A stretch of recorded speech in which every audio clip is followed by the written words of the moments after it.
Ladies and gentlemen of the media, my apologies. I can see I've also got some of my colleagues in the Zoom.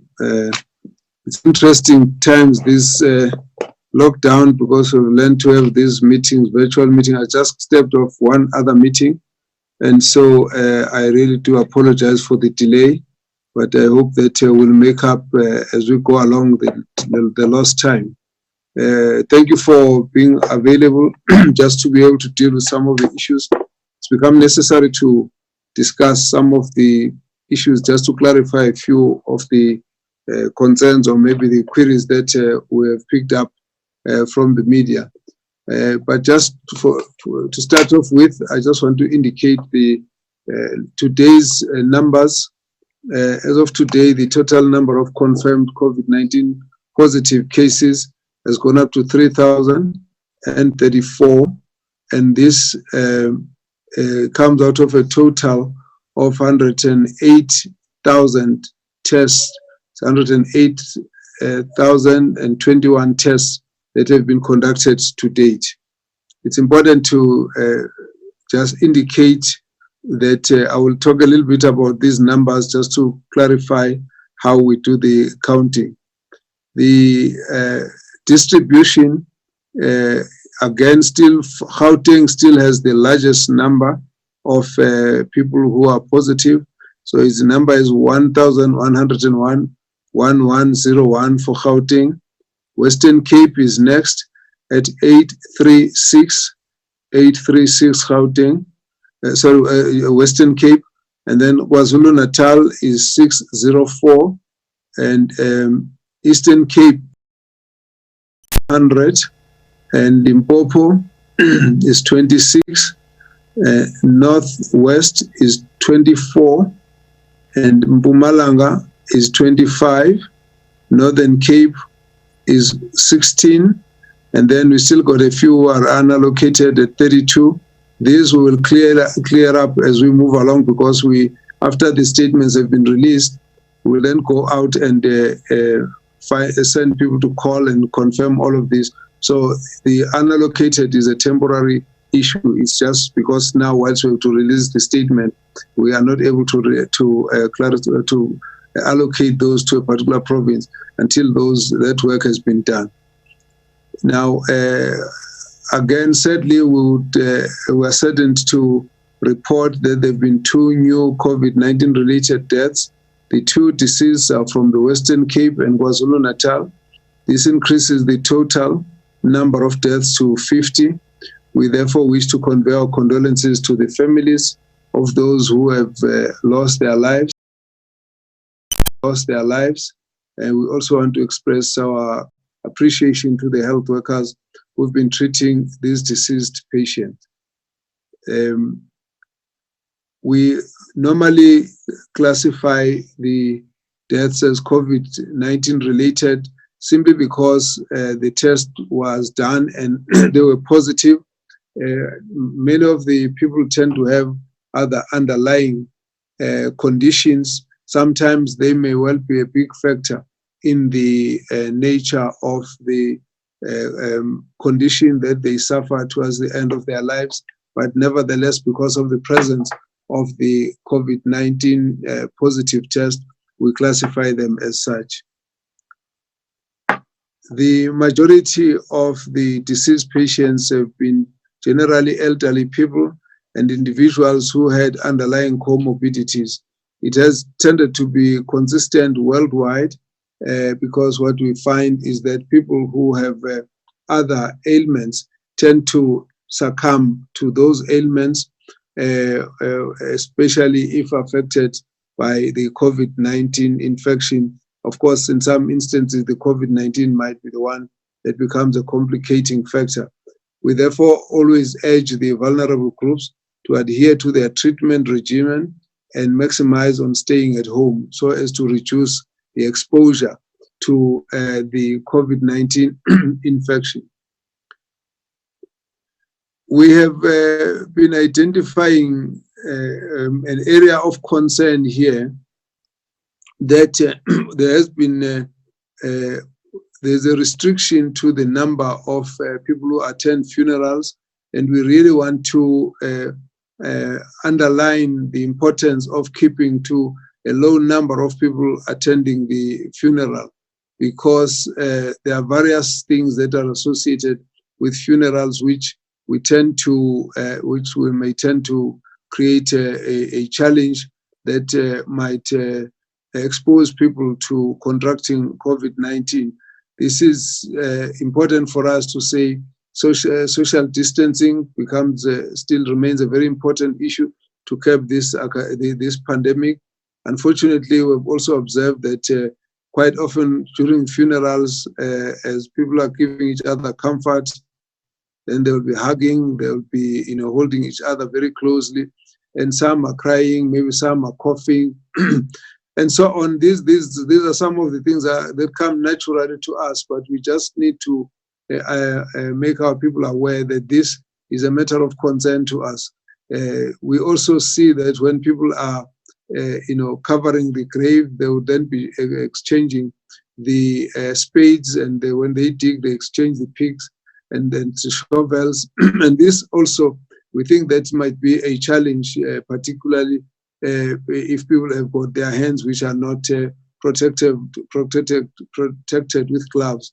Sometimes when they come back from the gravesite, then they would be washing hands on one basin, and sometimes they also have to go through a buffet of a meal, which means it's 1 spoon per person, 1 spoon for everyone, and therefore we don't have a spoon per person. So we think that some of these issues are a real challenge. So we would like to ask our people now to change the approach as they deal with the issues of funeral. When we talk about the case in South Korea, one of the issues that we keep looking at is how an open buffet has actually been a factor in someone walking around touching the spoon and everyone else using the same spoon. So these are some of the things that we must now start thinking about. This is now a new reality that we have to be aware that you may not know if someone has got the infection, and therefore we need to now understand that there are changes in the way we normally do things that we must start looking at. And when we were discussing, we had a meeting earlier this morning with all the provincial leaders, and one of the issues they were raising, particularly those who were raising the factors in the area of the Eastern Cape, they pointed out at the issue of the correctional services, and on the other side, they raised the issue of movement of people coming to funerals. And it looks like attending the funerals still has a huge challenge that might be creating, centers where the infection can spread. And so we need to alert our people that there is a challenge in this particular area. So we also just need to indicate that we have been doing quite a lot of testing. If we look at the numbers that we have reflected, we reflect that we have done 108,000 tests. And these tests, for us, we still want to increase the numbers of testing so that the numbers of people who are ultimately tested is actually quite high. However, since we have since we had announced that we're going to be doing community screening and increasing the tests, the numbers have actually been showing quite a lot of increase. So today, the number we're reporting on was 108,021 tests. Now, this is the number of patients, of people tested. But the number of tests actually is much more than that. The total number of tests which have been done is 123,000. And the distinction we make is that sometimes it takes more than one test to confirm a diagnosis. Sometimes people get the test done several times during their period of treatment. In some instances, we have to actually, most of the time, we have to actually test someone before we release them as completely recovered. So that number will always be higher. So there's a difference between the number of tests that have been done and the number of people who have been tested. And when we report, we always report about the number of people who have been tested, not the number of tests done, because there are people that we know, for example, who would have had 2 or 3 tests done before they even confirmed the diagnosis for the first time. So this is the issue that I think is important to clarify. But over the past few weeks, we have been increasing the numbers of people who are being tested. And I can also just indicate that when we started, about 99% of the tests had been done in the private sector because of the nature of the, in the first few cases that we had were people who were travelers who had been all over touring various countries, and they actually have access to medical aids and so on. So a large number of tests were done in the private sector. And later on, the numbers that were coming from public sector was very minimal. At that point, of course, people who were in the public health services did not have as much of exposure to the infection. So, but as time went on, now that we have been out there, talking to communities and screening them and so on, we have actually increased the numbers to the extent now that we've got the figures that we're showing. About 2 weeks ago, I would say that in the public sector, we could have probably been testing up to about 1,000 or so tests per day. But as the time has been moving on and the community screening was raising its momentum, we've come to a point where, like the past few days, the numbers that were tested started being more than 5,000 on the public sector,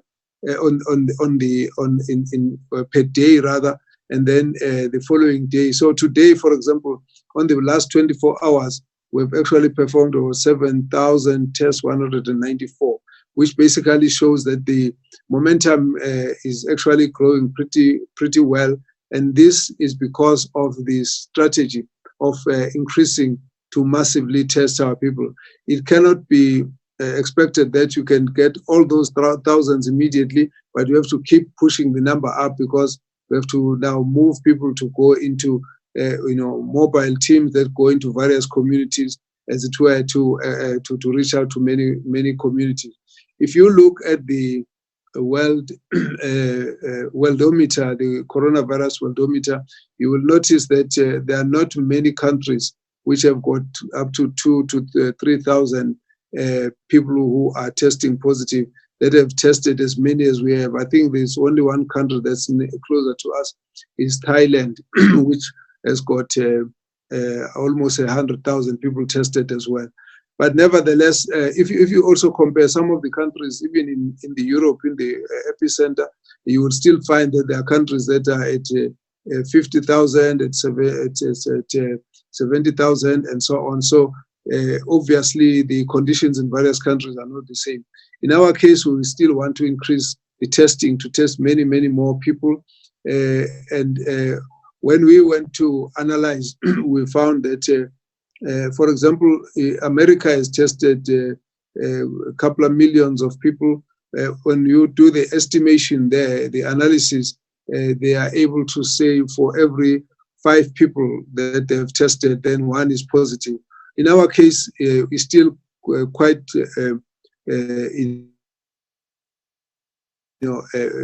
our infection level is still not as high as all of that, but because we are pushing the numbers to make sure we reach as many people as possible, and we also have to tighten up on the criteria to, increase the diagnosis. So we will find that for every one person that tests positive, we would have done 38 tests. So that basically gives you the variance between the different countries. But for us, it's important to say that the numbers, I'm satisfied with the level of growth of the numbers, but I don't think we're anywhere close to where we want to be for purposes of increasing the numbers. The level which we need to reach out to is still quite high.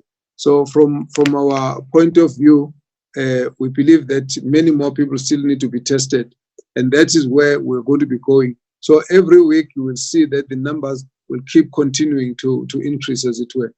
But it also means that we will find more people who are turning positive because of the fact that we are going all out to fetch people in the community who would have not presented themselves to come to the government hospitals. So there's a big difference between the numbers, the kind of people that we are bringing in as opposed to what was happening before, because people used to go and seek assistance. But in this case, we're actually going all out to get them, to be referred to the hospital.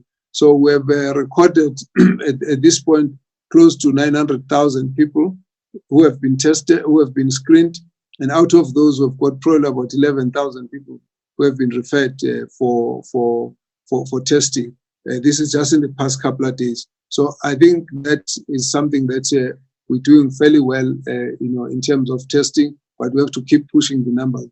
The other issue that I think is important to clarify, we did yesterday, a couple of days ago, we announced the numbers of recoveries as 903 people who have recovered.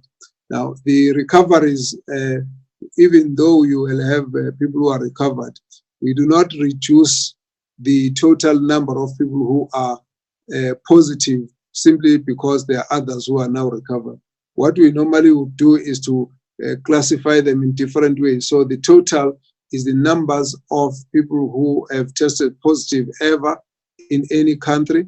And then secondly would become what we call resolved cases. Resolved cases then are those who are recovered together with those who would have passed. Those two together give you cases which are closed. In other words, they are no longer part of the health system. They tend to be now people who are, their issue is no longer within the health system. So the remainder, we call them active cases. So the active cases would be around 1,600, depending on what the total that we're working on for that particular day. So this is how it is classified throughout the whole world as a way of making sure that we all have a standardized way of calculating. So because the numbers of people who recover, we tend to hold them on for so many weeks before we can proclaim them to be recovered. That's why you would have seen that for a long time we did not report anyone as having recovered, and then there was one, there were two, and then there was a bit of a lull and so on. But as the numbers increase, the people tend to come in kind of batches within a particular period, and that's why the numbers will come out with a huge number.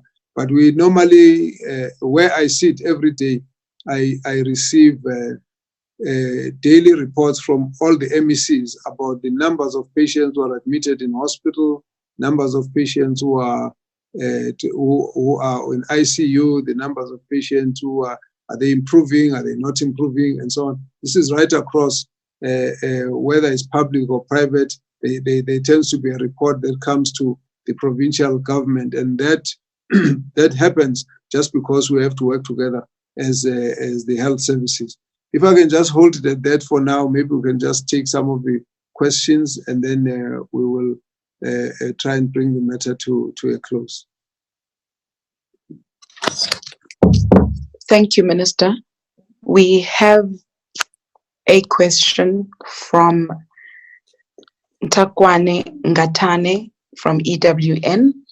The question is, Lesotho nationals on chronic medication who are unable to go home due to the lockdown, some are HIV positive. They say they're unable to get ARVs in South Africa because of the different regimens in the two countries. Have the two countries talked about how they can be helped and what has been agreed?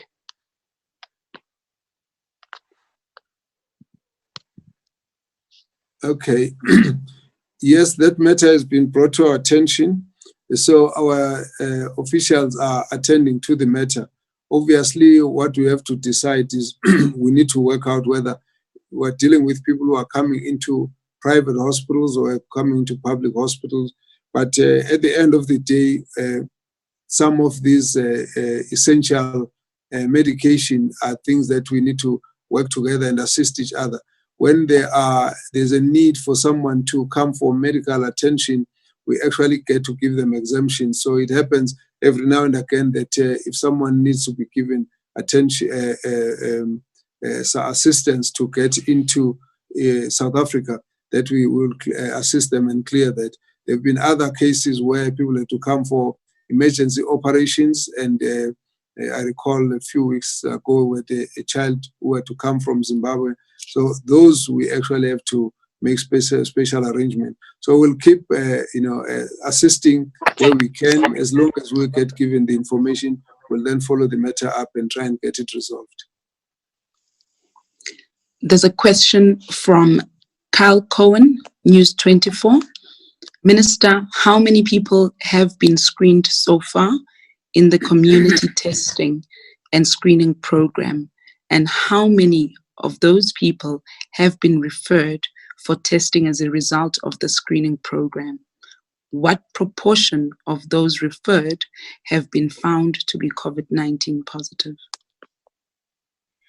Okay, the number of people who have been screened is close to 900,000, and about 11,000 or so, between 10 and 11,000 have been referred for testing. Now, we can only classify the percentage in totality. So when you look at the positive cases, you don't calculate them on the basis of those who are referred. You calculate it on the basis of the total number of people who have been tested. And in South Africa, the average we're at, it ranges between, let me say, 3.7 to close to 5. The provinces vary. So you would find, for example, out of those who have been tested, maybe about 5% would be in KwaZulu-Natal, Gauteng, 4.7 and thereabout. But some of the provinces are at 0 point something. If you were to look at the proportion of people who turned positive in that province versus the total that would have been tested. So as an average, I think we're close to about 3.8 or so as a country. It's just an estimation that I can give, but we don't calculate it on the basis of each batch as people get referred, because when they get to be tested, they'll come and be tested and we get the results together for the whole country. We don't get for a particular area, but we also don't just look at the public only. We also look both at public and private and look at take them as a totality. Thank you, Minister. The next question is, considering what happened at Netcare St. Augustine's Hospital, do you have an update for us? Are there any such outbreaks at public hospitals that you are aware of? Well, we have not been notified of any public hospital that have got such outbreaks. We are trying to compile the list of all health workers who could have been found to be COVID-19 positive.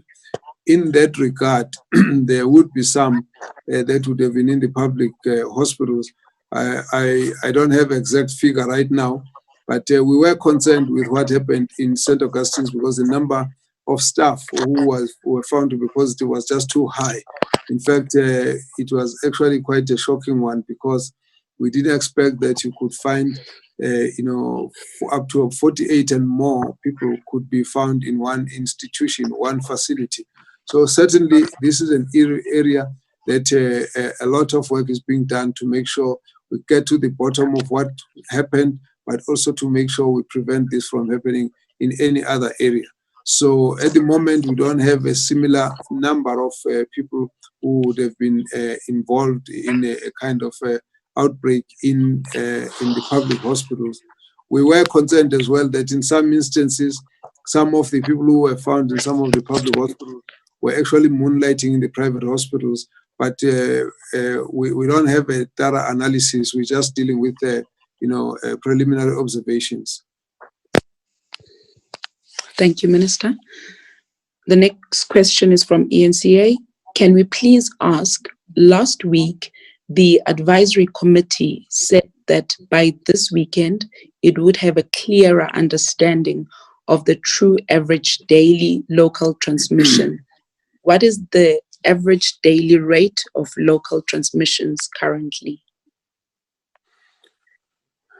The Ministerial Advisory Committee is still doing its analysis. I think at a certain point we'll probably open that up and discuss it publicly. The indications are that the figure that they were looking at work on the basis of a kind of statistical range, which means from this figure to that figure. And then in this case, they were talking about 45 to about 89.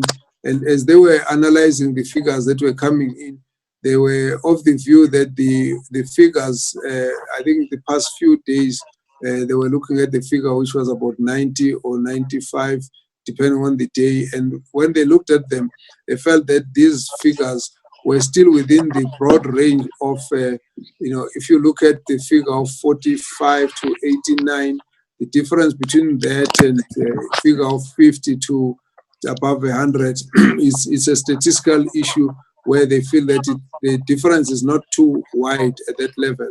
So what they were then going to be looking at is the percentage change in the new tests that are being analyzed, taking into account that you are no longer dealing with exactly the same cohort, or maybe not the same type of patients that you're analyzing.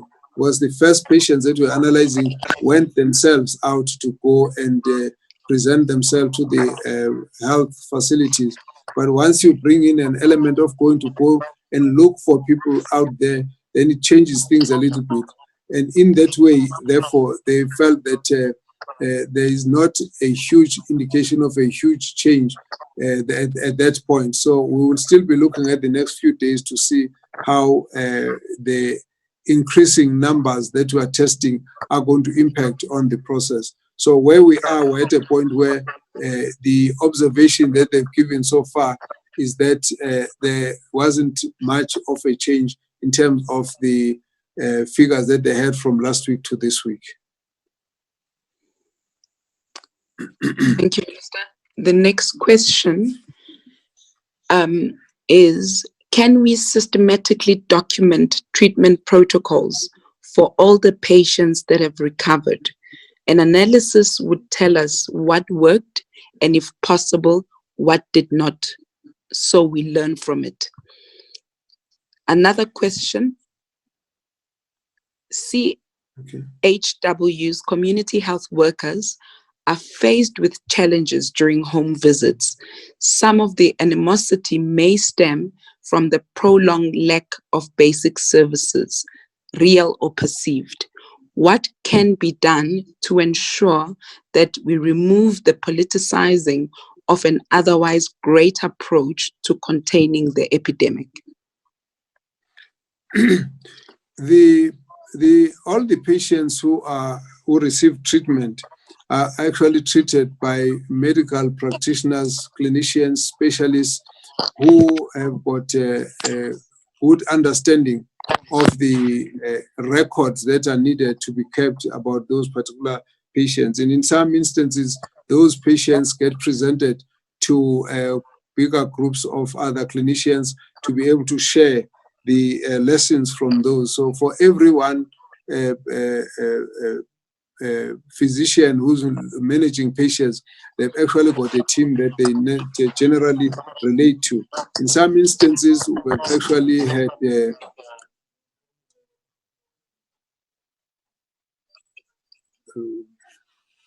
we have had a situation where there have been discussions with people who have come from other countries, such as Spain, such as China.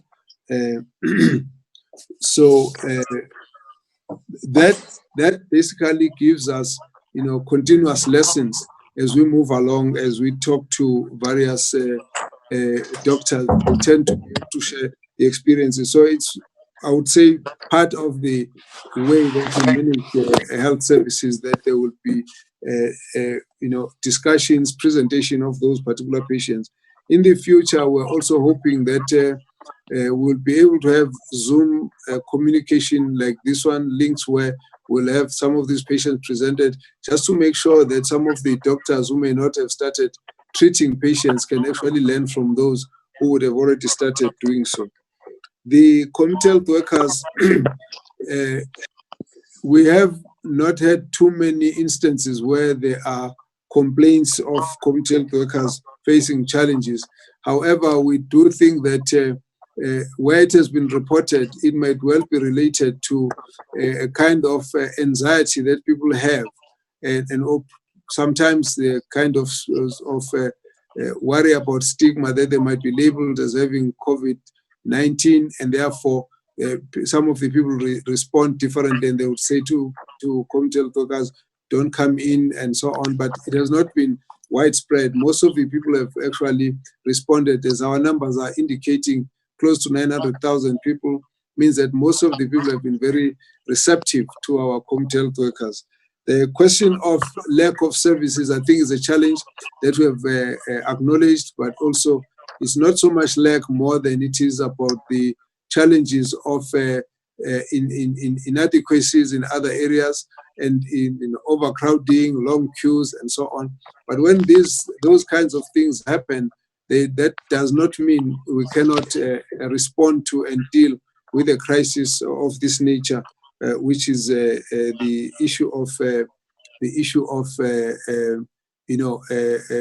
challenges of people wanting to always raise concern that they have not been properly attended to in this area and the other area. I'm not too sure about politicizing it, because since we started this whole discussion on COVID-19, we found that all political parties have worked together, they've been supportive, and this issue has been really elevated to be a national issue. It would be a pity if anybody would try and politicize it. Thank you, Minister. Can you just clarify, you have now announced that there are 2 more deaths. What is the total number?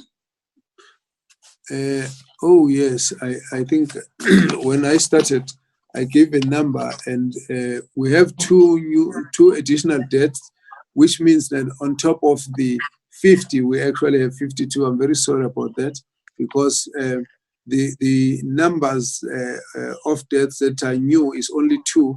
That is on top of the 50 that has already been reported. I'm sorry about that. Thanks for raising it again. Thank you, Minister.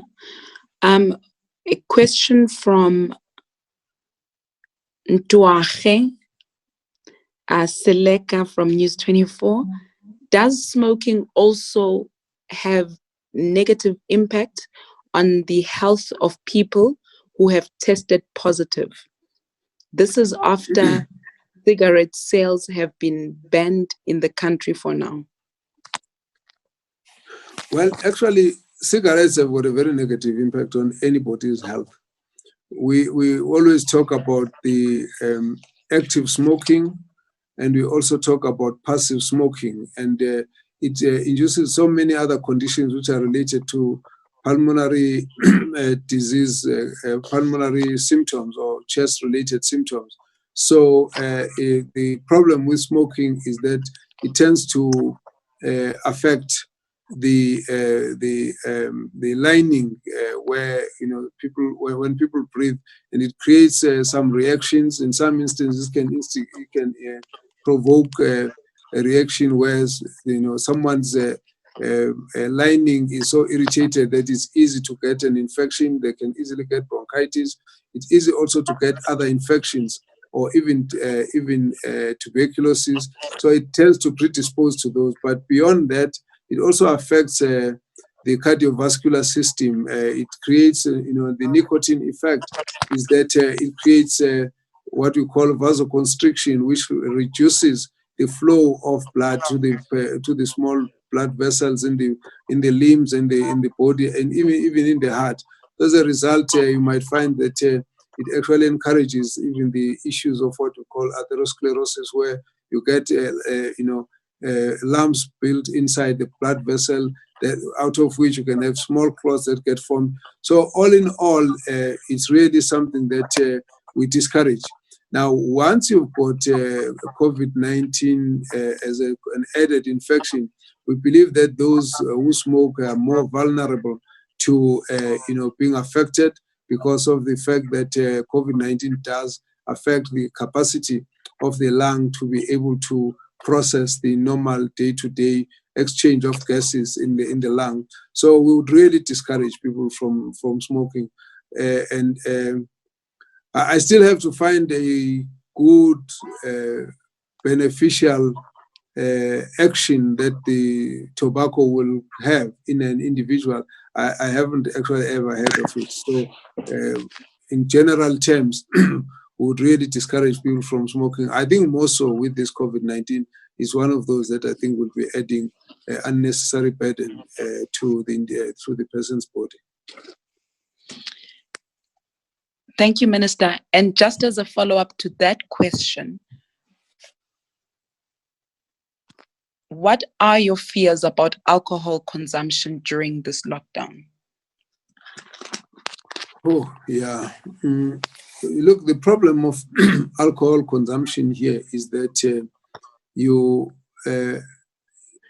we have to rely on people's sober judgments to be able to conduct themselves in a way that can encourage distancing, that can encourage people coughing properly, and the cough etiquette and hygiene and so on. The impact of alcohol is that it will tend to reduce that capacity in any individual. So we believe that it's not something that really is helpful in the management of COVID-19 outbreak. But of course, if you were to go to any of the hospitals, the less alcohol you have, the less trauma you will find in the hospitals. There will be less people who have been shot. There are less people who have been in car accidents. Fewer people who have been stabbed and so on. So I think less alcohol improves the health of individuals. That's quite apart from the impact of alcohol in the body. Everyone would know that alcohol results in a whole lot of other problems, liver problems, neuropathy problems, damage to the nerves. It messes up with the walking, the gait, and everything, and it's got a lot of neurological side effects, as it were. So again, it's known, and so for me, I think that under the circumstances that we're working on, we really need everyone to be able to cooperate, so we can reduce the pressure in the hospitals. We can also reduce, the possibility of people getting infected, because everyone is taking a very responsible approach when they are on their own sober senses. Thank you, Minister. A question from Catherine Child. How far are the preparations to isolate people who test positive, don't need hospital care, but can't self-isolate in a crowded house or shack? We have, at this point, I think, identified countrywide close to 8,000 beds wherein a number of people could be moved to assist them to ensure that they can be quarantined for purposes of being away from their families whilst we're waiting for the incubation period of 14 days. So as much as possible, we would like to see that these beds are available at each and every district, so that people can be isolated in areas, can be quarantined in areas not so far from them. We also are increasing the number of what we call field beds, wherein someone who's on treatment does not need to be, is not capable of being isolated at home and treated at home, will need to stay in another facility for the duration of the symptoms, or the duration of the time at which they're still infective. This happens because what you normally have is that if someone has got no symptoms, but it might take them up to 14 days to clear the virus and therefore not be infectious to the next person. But if someone was, getting better, feeling that they don't need to be admitted in hospital, but the circumstances were such that they will go back to a home environment where there are many other people in that area. Now we need to keep them longer, even though they did not need to be kept in the hospital, simply because we have to protect the family. So the isolation of someone who's positive continues in the hospital, even if they are not necessarily improved. And the doctor has to make a call. If they think that the environment is such that the individual will need to be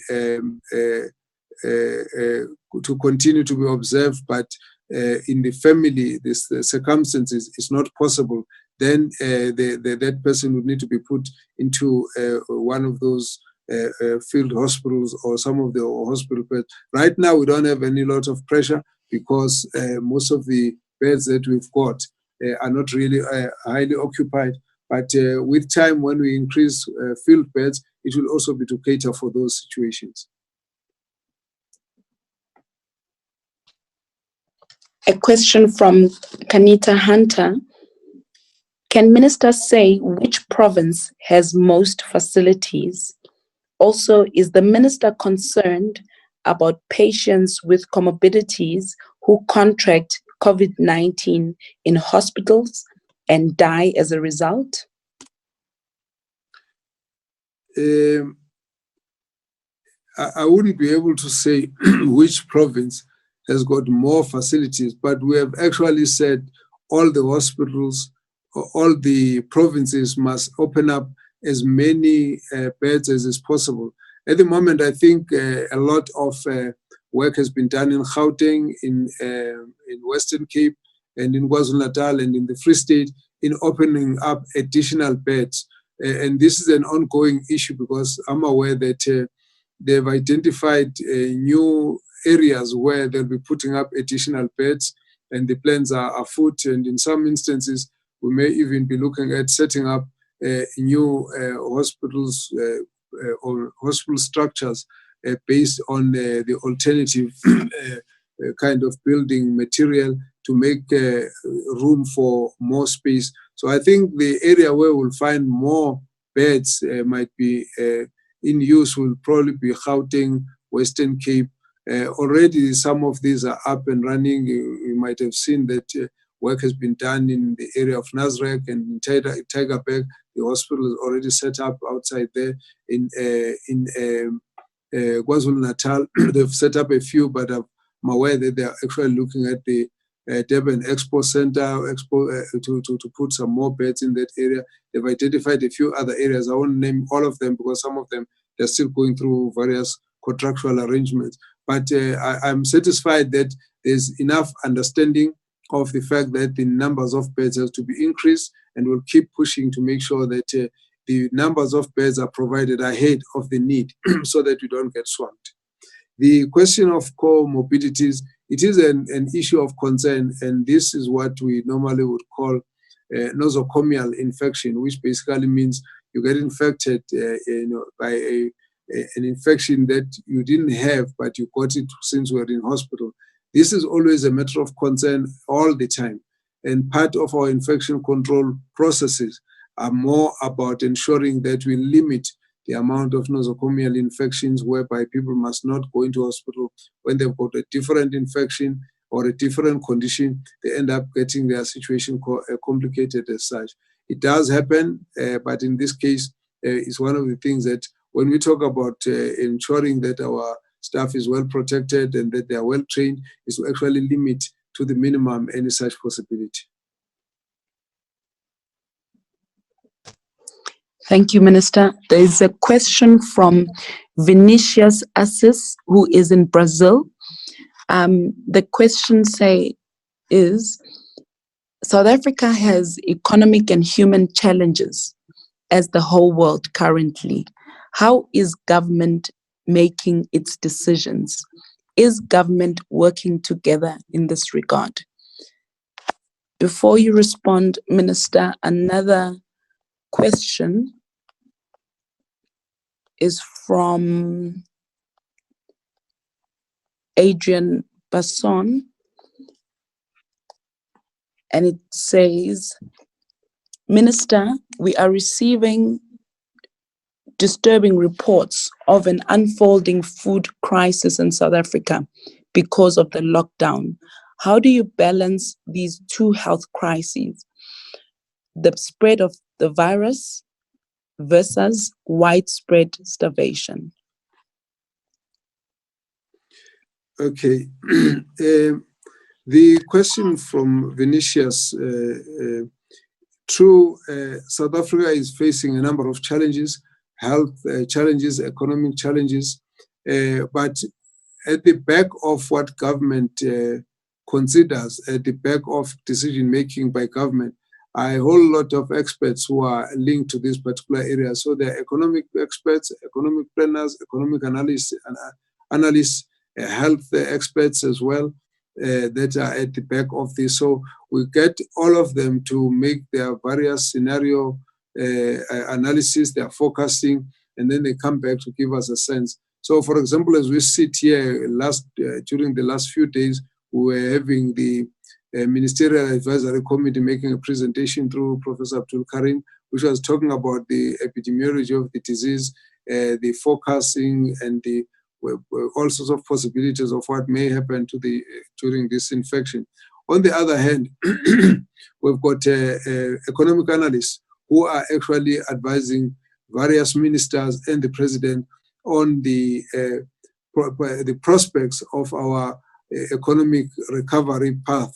So they've given us a whole lot of information about what's happening worldwide, what is the likely impact of the economic downturn in the whole world as a result of the COVID-19, what it's likely to do in South Africa. They put up various scenarios, and all of those scenarios have to be put together with a view to say, how do we balance the two so that at the end of the day we limit the transmission, but we also help our economy to continue to perform. So we have a whole lot of analysts who are specialists and experts who advise us. But at the end of the day, government works together, and I think you'd be aware that the president is leading the whole team. We've now converted and created what we call the National Coronavirus Command Council, which effectively looks at day-to-day responses on the various aspects of what needs to be attended to deal with this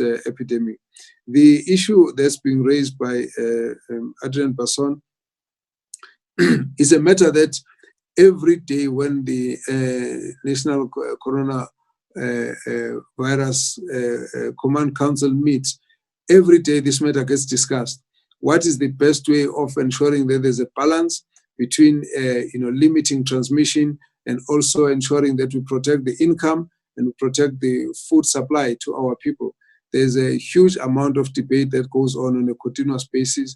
We are all concerned that whilst what we need to contain the virus is to reduce the movement of people, to reduce the large gatherings and so on, we're very conscious of the extent to which all of these have got a negative impact on the economy and on the food security. So we are involved in this discussion on an ongoing basis, and whatever steps you will hear when the next few days has been the past few weeks, you will know that they've taken the two issues into account. What is best for the economy, what is best for food security, what is best also for containing the viral infection. So it's a balance that's going to be always very tricky. But at the end of the day, the decisions government will take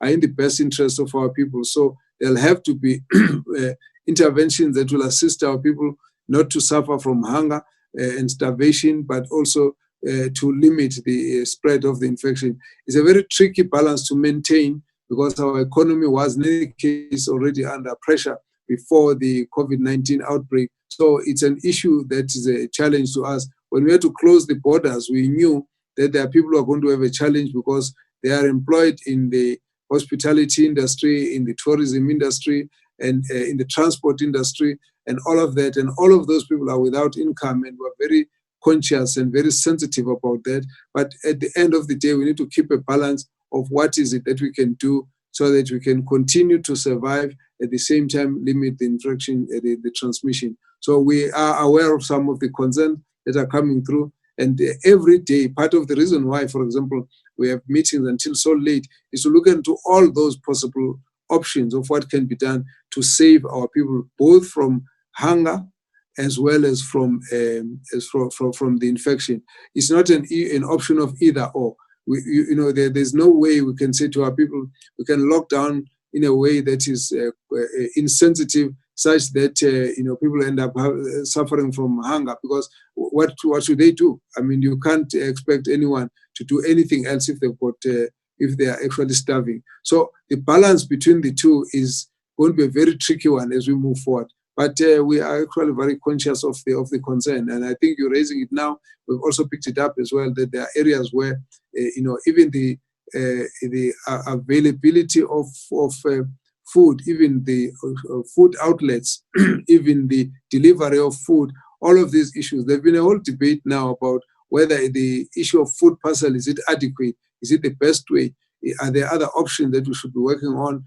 So even today, the president was discussing the same issues with the premiers, with various MECs. So I think your point is really quite relevant. It's just that, as time comes along, we're going to have to look at how to balance all of that together. Thank you, Minister. A question from Andrew Meldrum of Associated Press. What are the factors that will determine whether or not to extend the lockdown beyond April? Is a partial easing of lockdown being considered? Well, I think it would not be correct for me to start making speculations. I think the president has announced what will happen for the next 2 weeks. And so we're working within that space. And in between, all sorts of issues have to be taken into account. And I can just say there isn't one factor that you can say there's only one factor to consider. But I think broadly what brought us here was how do we manage to reduce the rate of spread? How do we contain the virus? And so that factor will always be amongst the factors that we have to take into account. How do we make sure that our economy continues to function? How do we make sure that we reduce hunger, starvation? How do we make sure that we can create a whole new culture of people behaving in such a way that the prevention of the infection becomes a sustainable kind of conduct in the way we look at, we behave ourselves in terms of all the issues of prevention, the issues of how we socialize. So it's a whole combination of issues that we have to take into account, and there isn't one factor that is more important than the others. But at the end of the day, it has to be that we must be able to contain the virus and still make sure that our people are able to survive in an economy that will be able to make all of us to be able to have our income and have our food security and live a kind of life that is sustainable. So it's going to be a balance of a number of factors. I don't think one can put one factor, and I also don't think we can say that we can already predict what must happen afterwards. I think part of what all these assessments that are being done will actually empower us, and as time goes on, we'll have a better sense as to what's happening. Maybe as the weeks go by next week, there will be a lot more information, and therefore we might be able to make an announcement. Fortunately, what has been good in this whole situation is that whenever that decision is taken, president comes out and makes the statements very clear ahead of time. And also, if there are issues that we have to deal with from the health and other departments' point of view, we all go out and try and clarify it so that our people always know where we are, what's happening, because there's no one person with wisdom here. We always pick up what comes from our community, what comes from various other experts and analysts, and we learn from other countries, and we try and combine everything. Thank you, Minister. A question from Murray Williams, News 24. when will various economic scenarios be presented in the same manner as the medical scenarios have been shown? Well, I can just say to you that ever since we've been dealing with this COVID-19, there's always been discussion on the various economic scenarios with various possible forecasts that are being looked at, and it's a continuous process. We do not have one particular time where we say we only deal with this issue at this point. But at this, in terms of when will that come to the fore and be in public, I'm not sure. I'm not aware that such a thing is on the cards. But I think it shouldn't worry us so much that what I think should be of interest is as soon as a decision has been made based on whatever options and whatever choices, that such a decision will be public. And then, of course, you can ask all the questions, and those who will be announcing the decision will be in a position to tell you what factors have been considered and so on. The economic analysis and the focus are really planning tools. They are not so much that they are absolute. They are about giving you a way to think, so that as you take policy decisions, you take it on the basis that you make certain choices, and whatever the analysis or the focus was, it may not necessarily be obvious on the decision that you take, except that all those factors would have been taken together, and it will give us a way forward that is going to balance various issues, because it's not just economic analysis, it's also social other issues that are part of it. It's a whole lot of other issues such as health considerations, educational issues, and crime prevention issues. It's a whole lot of issues that get to be part of the equation. Thank you, Minister. Can you also clarify which province has the highest number of fatalities?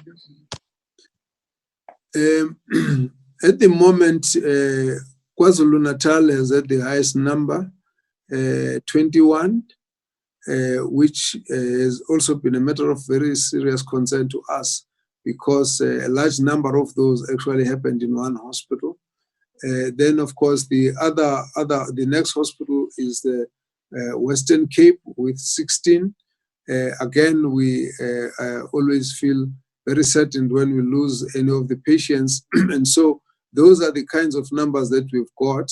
And we are always now on the lookout to just check if there are any individuals that could be lost before diagnosis. We have actually picked up in some instances where we take a test, and then the patient passes, and then of course we find out afterwards when the test comes, and it confirms that they are positive. So we're on the lookout for where there could be deaths associated with COVID-19. But the figures are KwaZulu-Natal has got the highest, followed by Western Cape. Thank you, Minister. A question from Begim Pila. Minister, we are not seeing significant growth in the number of tested individuals. What are the plans of improving this number? The second question, what is the impact on South Africa with regards to the pronouncement by the US to halt its funding to the WHO?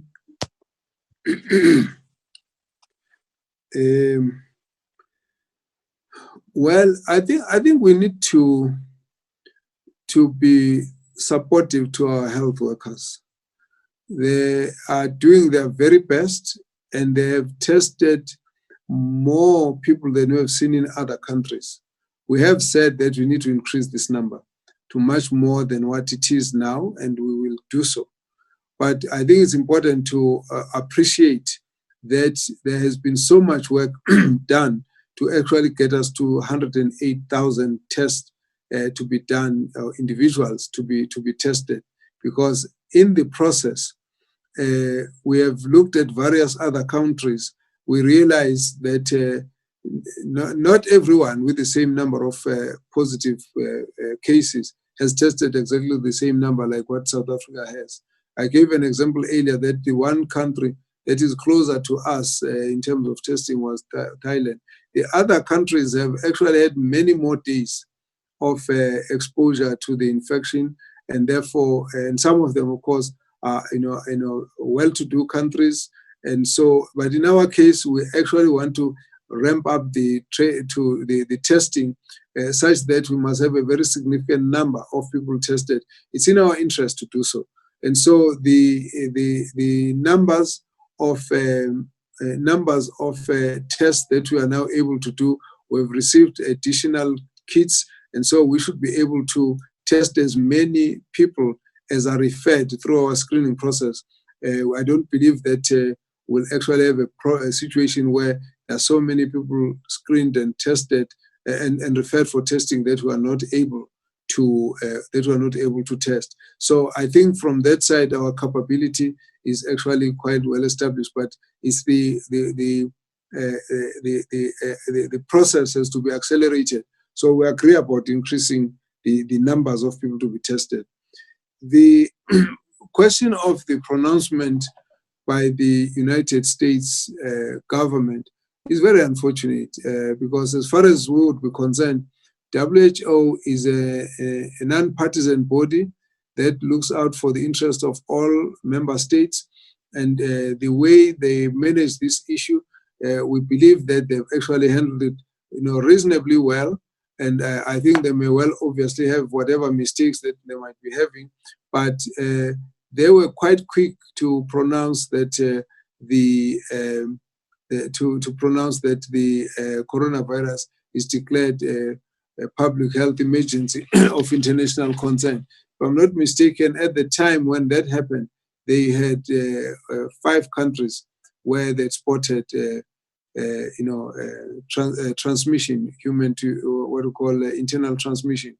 And then afterwards, when there were about 28 countries, then they declared it to be a pandemic, and they called upon all member states to do everything they can to prevent the spread of the infection, enhance containment measures, and also to work together to try and ensure that mankind all over the globe are actually focused with a movement of resources to deal with this issue. I think that they've also gone all out of the way to actually take the lessons from China and from various other countries. I also think specifically the Director General, Dr. Tedros Ghebreyesus, is actually someone who is a man of integrity. He's done his very best, and he can be criticized, but like anybody. But in this case, we think that attacking WHO and attacking the Director General is unfair. We think that the impact of this is really to distract the discussions, the focus. Instead of the whole world focusing on one common enemy, we're now beginning to turn against one another. I think it's not correct to do that.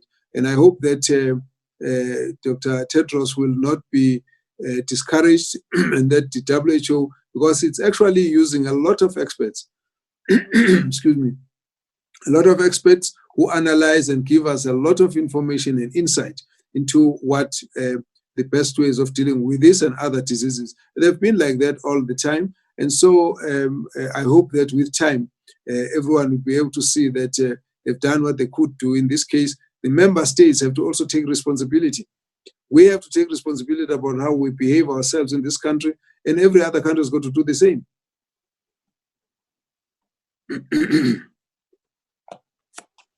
Thank you, Minister. There is a question from Sidwell Guduga. Many South Africans still believe that the only people who should wear masks are healthcare providers, people who are ill, and those who are caring for the ill. Can you please emphasize the importance of wearing masks for all South Africans?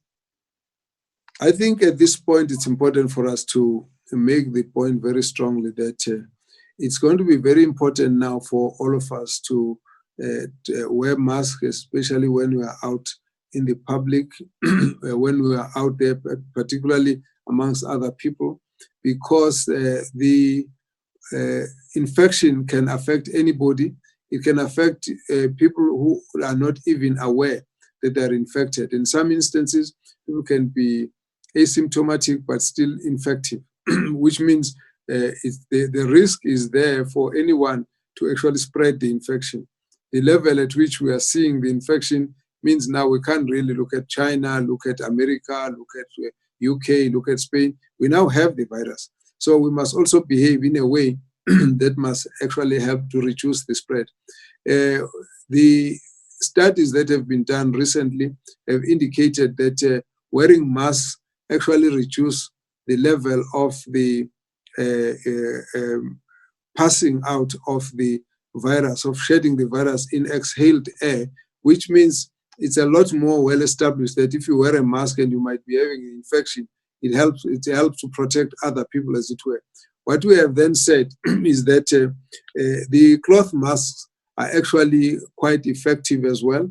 What is important is that because there's been a shortage throughout the whole world of the specialized masks, such as the surgical mask N95 and so on, that we should retain those for the use by those who are health workers whose exposure is very direct. But most of us then can use cloth masks, and we are encouraging that now. And we believe that the cloth masks need to be encouraged and be worn by everyone, particularly as we walk out in the public space where we're amongst various people where the risk of spreading infection to others is very strong. Thank you, Minister. We have Dr. Kemi Chetty as well, who's joined the Zoom briefing. And I'm going to request that she just gives clarity regarding the test kits. Some of the questions that have been asked in relation to this is, may I ask whether the Gen Expert system cartridges have been validated yet? And if so, whether they are out in the field? This question has been asked by Charlotte from Prime Media. And another question from Nathan Giffen. It says, what's the status of the importation of Gen Expert cartridges?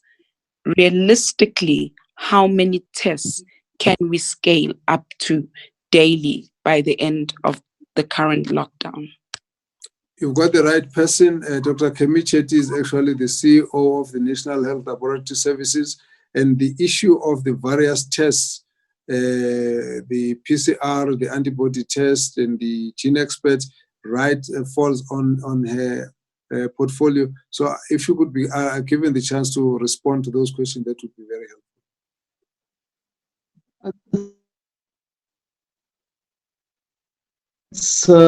Have been validated by the National Health Laboratory Services. We just got the kits during... Excuse me, can we ask Dr. Chetty to just go back a bit? I think she was still muted when she started, so we got half the answer. Thanks, Minister. The Gen Expert kits have arrived during this last week. We have validated the kits and they are working. The Gen Expert kits were approved by the FDA on the 20th of March, which was less than a month ago. And we are quite fortunate that we have managed to get the kits in within less than a month.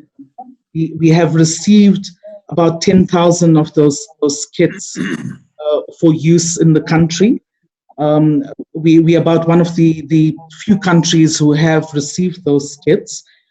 We've been working with the company to try to expedite the production. There's a a production that has started in Sweden, and we're working with the company to try to increase the number of kits.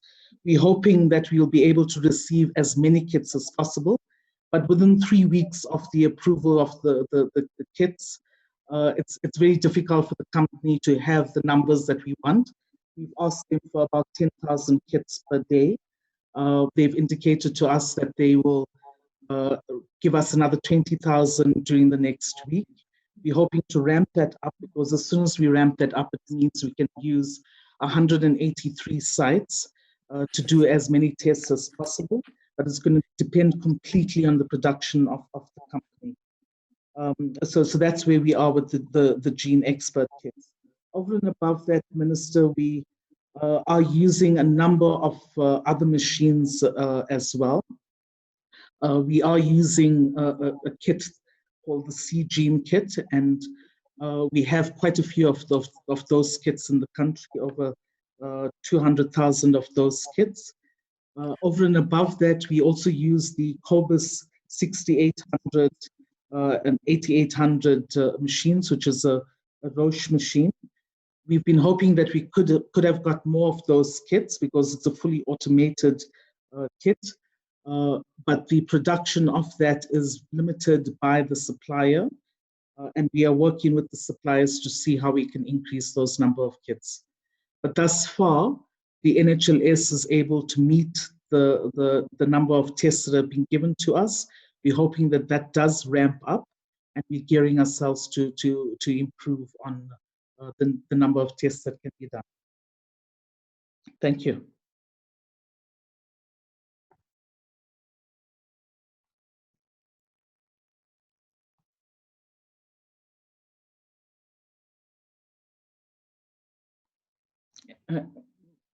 I hope I've answered all the questions, Wu. Yes, thank you, Dr. Chetty. May I ask that you just mute on your side so that I can unmute the minister?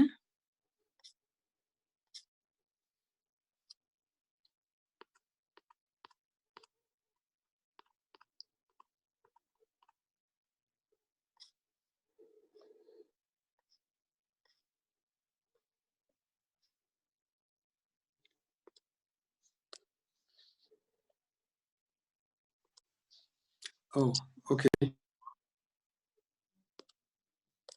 That basically covers the aspect. From where I sit, we're going to be increasing and scaling up, and it's going to be a combination of all these various technologies. Right now, the PCR tests which we're doing are going to be possible to increase. And then, of course, with Gene Experts, it's going to just scale it up even further. So we think that we will actually be able to reach a much higher level of testing. Thank you. Thank you, Minister. We have a question from Catherine Child from Financial Mail. How many infected people on average are in hospital? Of the 3,000 cases,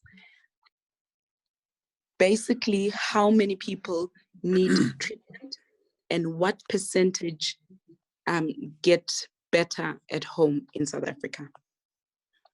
Well, the general figures go this way. From the total number of people who have the infection, about 80% tend to be mild cases. That means they are mild, mild or asymptomatic, so they don't need much attention. So in the process, you will end up with many of them being able to be treated at home, or not even needing treatment at all, even if you put them in a hospital. If you do, you will be doing so simply because you are wanting to just make sure that they are not infective in a company of other members of the family. But at the moment, we have got 241 people countrywide who are admitted. 162 of those are admitted in private hospitals. 79 are in the public hospitals. Of those, we would say there are other 137 who are in isolation. They are not necessarily, they are not necessarily all in their homes. Some of them are actually in various other facilities. But those who are in ICU, there are 36. And then out of those, we've got about 23 who are on ventilators. So that's how it works. But every day the number changes because some of them will improve and then new ones will be admitted. But that's roughly where we are right now. Thank you. Thank you, Minister. A question from Faisal Patel. Minister, there seems to be a very relaxed attitude in the community with regards to the lockdown regulations. How is this being maintained or, inverted commas, policed, as there was a concern about community infection, which was stressed by Professor Karim? I think it's going to take a while before you can get everyone to understand the message of what stay at home is all about. Many people are trying to respond, and therefore, but you know, they've not faced this situation before. Sometimes people take a long while to adjust to an environment where all they have is just a message, and they don't have their own personal experience about it. But I think it's going to be something that people will soon be understanding as the messages are getting more and more, and they also begin to know of people who are affected. And so this is going to actually mean, a lot to people. But what we also notice, and this is what's been reported as well by various people, that sometimes it's not so much the question of people not caring as such. It's just a question of the way our the way our communities are structured. For people to have every day something to eat, they've got to go out and look for something somewhere. And many people have to go to town to go and find food. And then once we have a restriction in the numbers of taxis and with particular times that are restricted, then you find that anyone who misses the taxi stays over, and therefore you end up with people who are going to be, moving up and down throughout the day, whereas in fact it's really people who have been trying to get the bare essentials of life. And so those are some of the issues. In some instances, people just get bored, and we just need more and more conscientization so that people must understand that it's actually unsafe not to stay at home. My biggest concern when we sit and talk about this issue is the fact that you can have a lockdown, it will stop a lot of big meetings, big music festivals, and trains are not moving, taxis are not moving. So there's not a lot of movement of people from one city to another and so on, only to find that people are actually infecting each other in their own area where they are, simply because they're not focusing on the stay-at-home message. That message is very, very important. And when you begin to understand what it means, it basically means you might just get out and come back with an infection and infect your entire family. That message needs to be understood very strongly, that it is not safe to move out. And as we sit here now, we analyze various areas, we can see that the infection is still spreading. And that is because people are not staying at home. And that's the message that we need to always emphasize.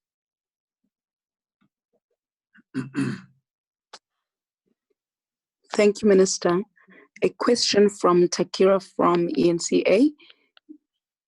Many of the people who have died have secondary illnesses of diabetes and hypertension. Has the department found that there is a link between these diseases and COVID-19 infections? It's now an established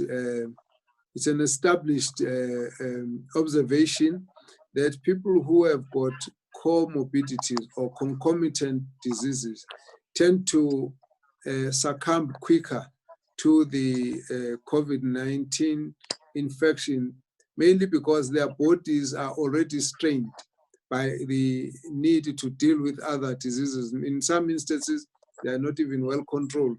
And so when someone gets infected, it's their body that tends to fight the infection, it must develop enough antibodies to be able to eliminate the disease.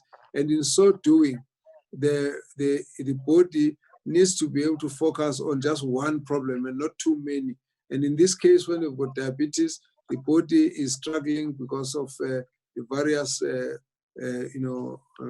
malfunctioning organs that it's trying to, work through, whether it's diabetes, whether it's blood pressure, whether it's kidney diseases. These tend to be the issues, or even cancers.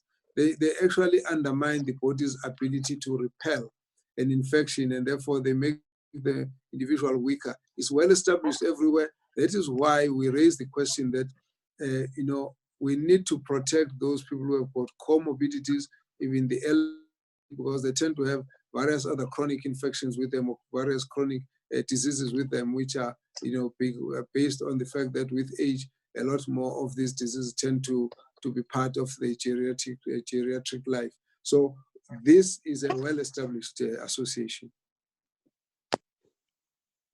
Thank you, Minister. I would like to direct this question to Dr. Kemi Chetty. If Minister can mute, just to allow her to unmute herself.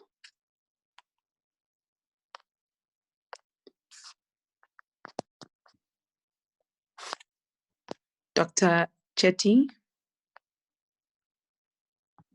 Yes, Boo? Yes. There's a question from Criselda Lewis from SABC.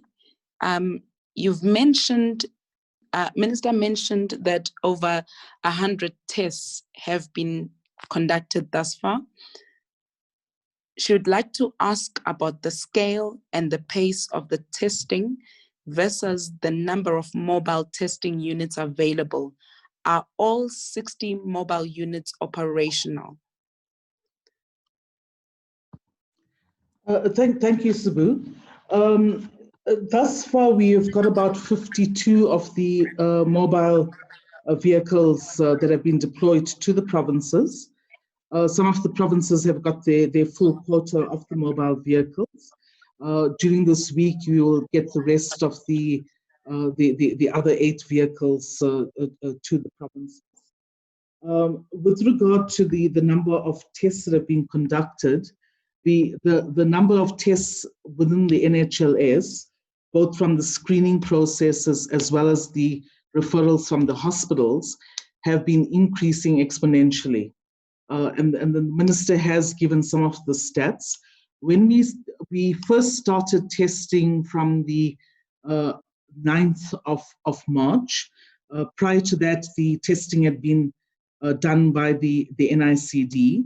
And from the 9th of March, we decentralized to the NHLS laboratories.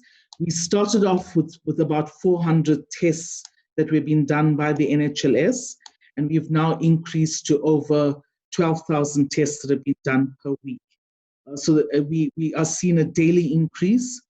So between yesterday and today, for example, we had about 2,700 tests that were done yesterday. Today we have seen over 3,000 tests that have been done.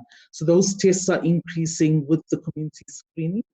And I need to point out that the screening has increased in the communities, but we go according to the case definition. So people who have got one or more symptoms are then referred to us for testing. So we don't determine the demand. The demand is determined by the number of people who fit the case definition. But we are seeing an increasing number with the number of screening tests that have been increased. Thanks, Sabu.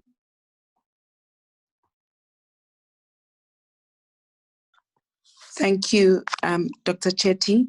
Minister, can you just clarify? Criselda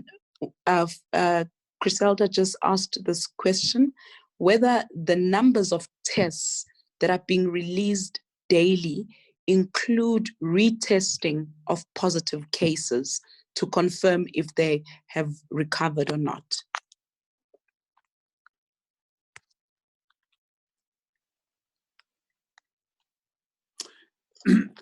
Yes, I explained this at the beginning. The numbers of tests that we intend to announce are just the total number of people tested, which means we will then count them on the basis of this individual has been tested. Now, the numbers of tests that have been, the number of people who have been tested, I gave the figure is 108,000. But the number of tests that have been done as we speak now is 123,000.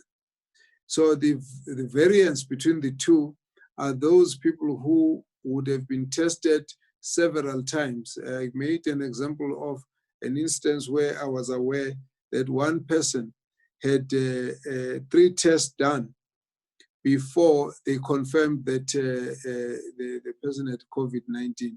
So some of the people will be tested when they get to be discharged or when they get to the end of 2 weeks.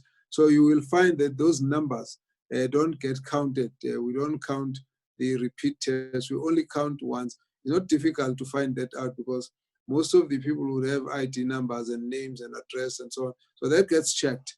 If you've got someone who's coming with the same name, same address, same ID number, you then know that it's a repeat test, so we don't count it. And we've got quite a strict system to actually count, to check all of that. We've got an IT team that's sitting at the back and is analyzing all of this to make sure that whatever number we announce, it has been checked. So the two numbers, we don't announce them both. We only announce the number of people tested, not the number of tests done.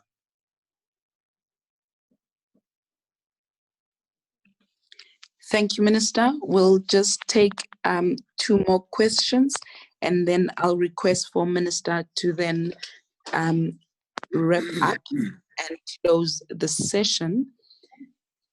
There is a question from Laura Lopez Gonzalez from Biggie Sisa. South Africa is bringing in Cuban doctors to assist in the outbreak. Is that correct? What is the country doing to bring foreign trained doctors, both South Africans and foreign nationals, into the health workforce now? The other question, Minister, is from Smu Ngalwa, Newsroom Africa. During the press conference with experts, Prof. Abdul Karim indicated that the number of daily infections will determine whether the lockdown is lifted or extended. He said if the average is over 90 a day, then the lockdown will be extended. What is the daily rate of infection as of today, and what are you forecasting? And then, Minister, after responding to those questions, may I request that you close the session? Thank you very much for those questions. Yes, we have requested assistance from some of the countries to come and reinforce. In our case, we've asked for assistance from China. We've asked for assistance from Cuba. Those are the main ones which we have actually requested. And this is also based on the fact that they have offered assistance to various other countries. What China has done already is to deploy experts who will converse with us and take us through discussions on the questions that we asked and so on. We've already had a very successful conversation or video conference with them. And so we're waiting to see what other assistance they will be able to assist us with. But where they've also, China has also assisted, was to open up where the supplies were constrained and we couldn't, the whole world was trying to get supplies from China. They've made it possible for China, for South Africa to get as much of the orders that we've asked for. So we've really been very grateful to the support from China. India has also given us support in the sense that when they closed down to say there are certain medication that won't be leaving India, but when we approached India, they actually created a special arrangement for South Africa to be given that support. So again, we've got that kind of support from India. From Cuba, there's been a standing arrangement where Cuban doctors would be asked to come and reinforce whenever we needed that. I'm sure everyone knows that we've got a number of Cuban doctors in South Africa, apart from the students who have been to Cuba and be trained in Cuba. And so at the moment, we're expecting a group of close to 180 Cuban doctors and various other specialists who might be coming to join us in the next couple of weeks. And so this is the kind of support that we will be getting from Cuba. When they come here, we'll be deploying them into various areas. The strength of Cuba, other than the other specialists, is their very strong community health approach, wherein doctors are able to create a sense of a presence around a community and help us to go house to house to create health records per family, so that you can actually know what's happening in every family as you move along. And this for us is the future, where we'll be taking our health services to, where for every person there has to be a point, there has to be a professional service which accounts for the individual. If you go to the UK and other countries in the West, there are general practitioners who account for each and every individual. In our case, the shortages are such that that is not possible. So we believe that Cuba is going to be very helpful, particularly here, because we're dealing here with a preventative approach where we need, a lot of involvement of community and understanding the profile of the diseases in any community to be able to prepare for preventative measures and how to deal with health promotion and ensure that for every community that we are screening and visiting, we can always be able to do a surveillance mechanism to pick up the infection or the outbreak long before it becomes a problem in the community. So we're looking forward to the support from Cuba on that basis. I raised this issue earlier. The discussion that was raised by Professor Abdul Karim was an approach as to what he felt was the way the Ministerial Advisory Committee were looking at the issue. And of course, you get the approach based on the analysis that they do, and as more and more information comes, they then vary their advice depending on what information that they were getting. I did explain earlier that their analysis up to now was that the figures that we were seeing of the past few days, where I think in some instances we would have about 95, and in some instances we had 4 or 5 days ago we had even lower, about 25 or so, that some of the daily variations, they actually look at the trend over the week and see whether it's veering too far out of the averages that they put up. So in this case, they actually made an analysis that the figures that we're seeing were not very far out of their statistical average that they put in terms of the range of 45 to 89. And they were then saying that from 45, it's a range which is based on the percentage of certainty that they've got about that whole range. And it actually can move from 50 to another figure, maybe say, or just over 100, as it were. And that is a range that is acceptable within their statistical model.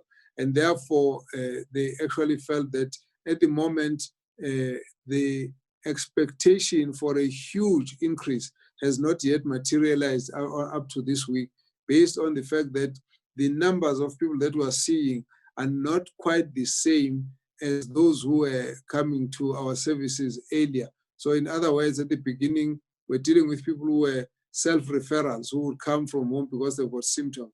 Now, when you analyze, you have to always make a distinction between the kind of cohort you're dealing with.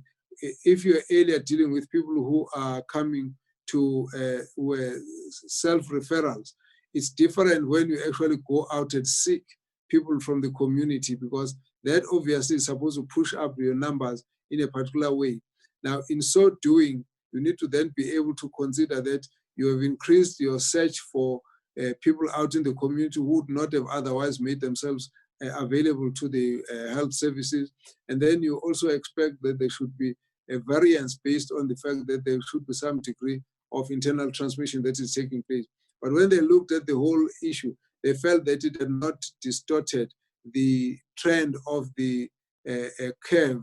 And so they were going to be observing how this is going to be happening, what's going to be happening going forward.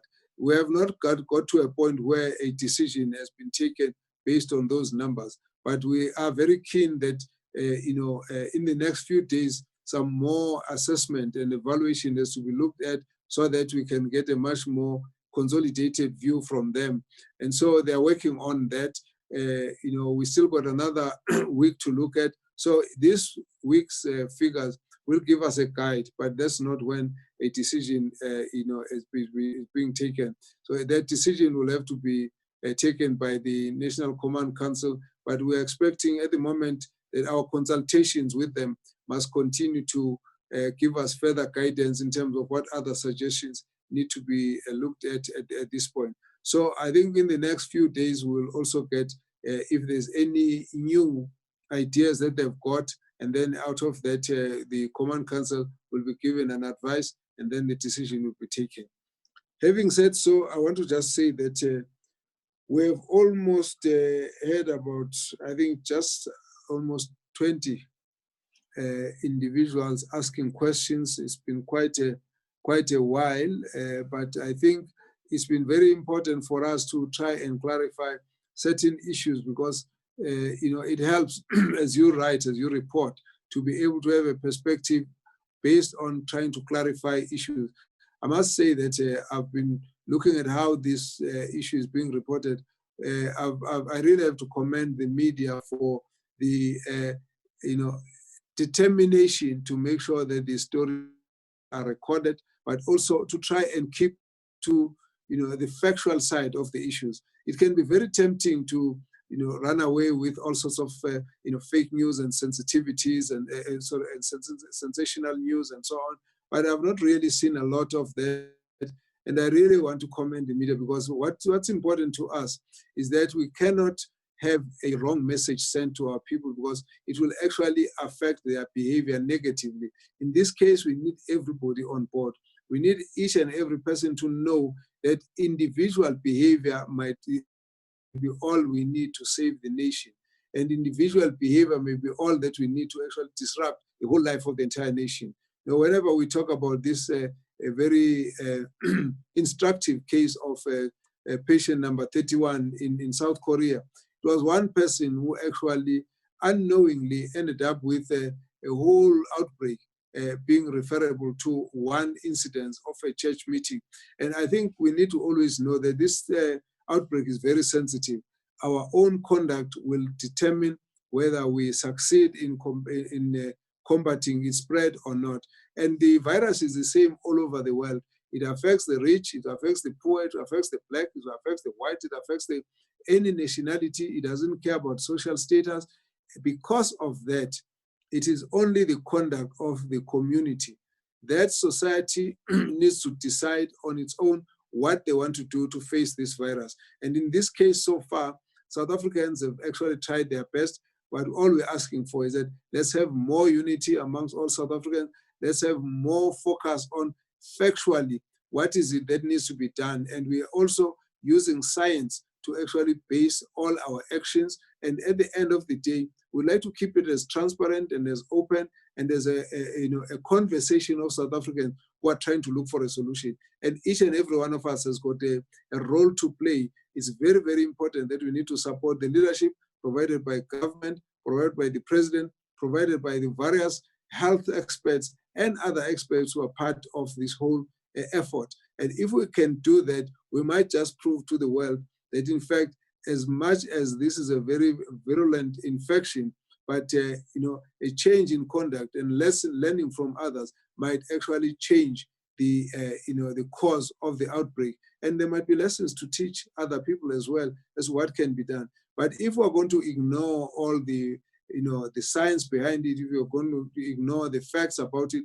ignore the guidance in terms of what needs to be done, and also, stop caring about each other, we are going to find ourselves into a problem. I think COVID-19 as an outbreak will find South Africa, South Africa will be very different after the COVID-19. I think we'll have probably learned that we depend on each other more than we actually are aware of. That uniting behind the whole program is a lot more important to take the country forward, and that at the end of the day, we actually do belong together. And whatever happens to one of us will happen to all of us. And therefore, working together is going to help us to make sure that we can defeat the COVID-19. Let's work together. We are concerned that the numbers might be slowly increasing. We're seeing the numbers of people whose lives we're losing. All of these are indicators to us that if we can change our behavior, we can actually make a dent in this infection. Thank you very much, and thank you for your time. Good night. Thank you, Minister. Maybe just as a closing remark, we did receive messages asking us to tilt the minister's screen because they were seeing your nose more than your eyes, Minister. We apologize profusely for that, and we can only improve from here. So next time, we will make sure that we give you a better angle. Thank you. Good night.